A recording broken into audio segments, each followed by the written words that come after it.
Welcome back. My next guest is the only woman competing for the Republican presidential nomination. Carly Fiorina has been gaining ground in the polls since her commanding performance at last week's early Republican debate. Now, Ms. Fiorina is challenging what she calls the status quo for working women in America in her latest op-ed in the Huffington Post. She joins me right now from Mason City, Iowa. Welcome, Carly. Good to see you. Thanks so much for joining us.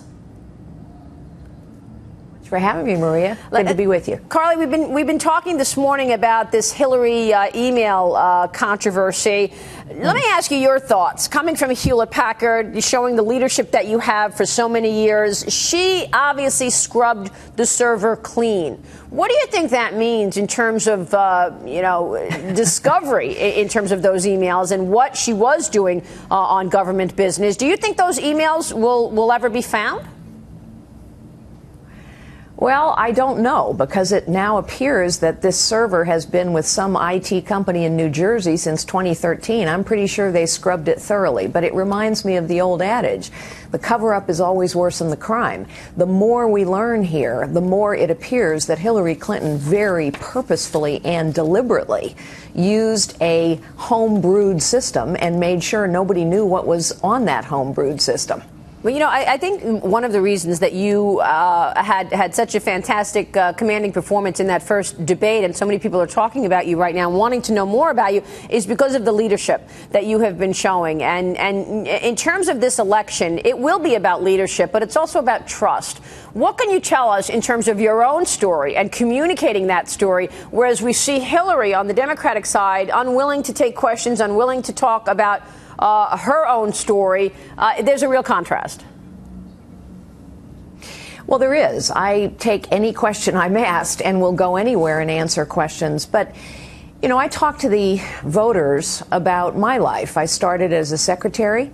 Ultimately, I became the chief executive of Hewlett-Packard. That story is only possible in the United States of America.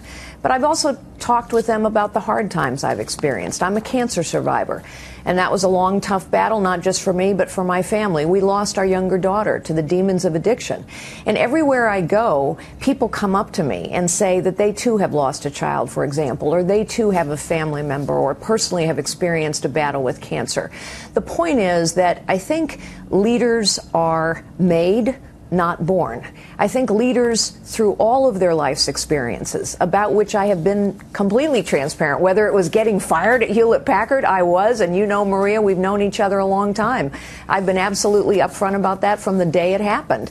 Sometimes when you challenge the status quo, you make enemies. It's why so few people lead. But ultimately, I believe that we need a leader in the White House who understands that their highest calling is to unlock the potential of this nation now. And I am convinced that the citizens of this nation actually know what we need to do. And the reason they are frustrated and sick of politics and politicians is because some of these answers are so obvious and people give big speeches and yet nothing really seems to change. Yeah, so how are you going to challenge the status quo in Washington then, Carly? I mean, you talk about getting fired from Hewlett-Packard. In retrospect, you look at some of the successes that you had at Hewlett, doubling revenues, more than quadrupling the growth rate, tripling the rate of innovation with all those patents, 11 patents a day.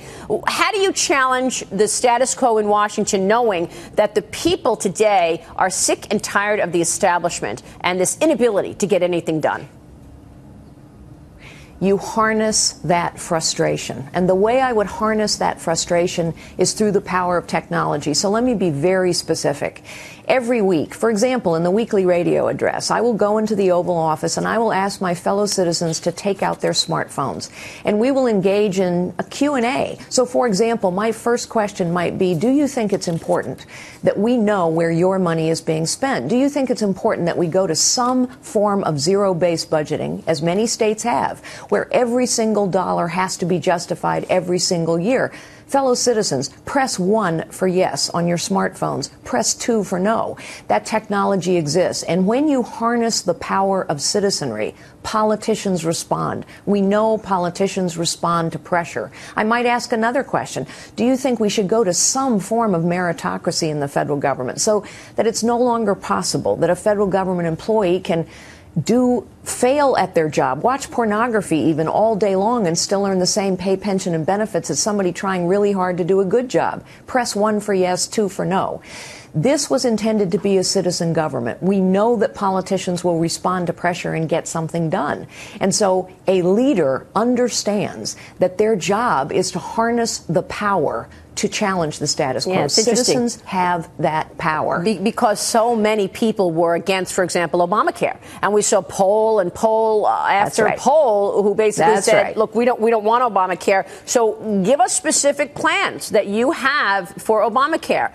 When and if you are in that office, the highest in the land, what are you going to do? What's your solution to Obamacare? And I'd like to hear your solutions on regulation as well. You say that it's highly regulated, and as a result of all those regulations, that's keeping business at bay. They're not spending money. They're not hiring new workers. So give us your solutions.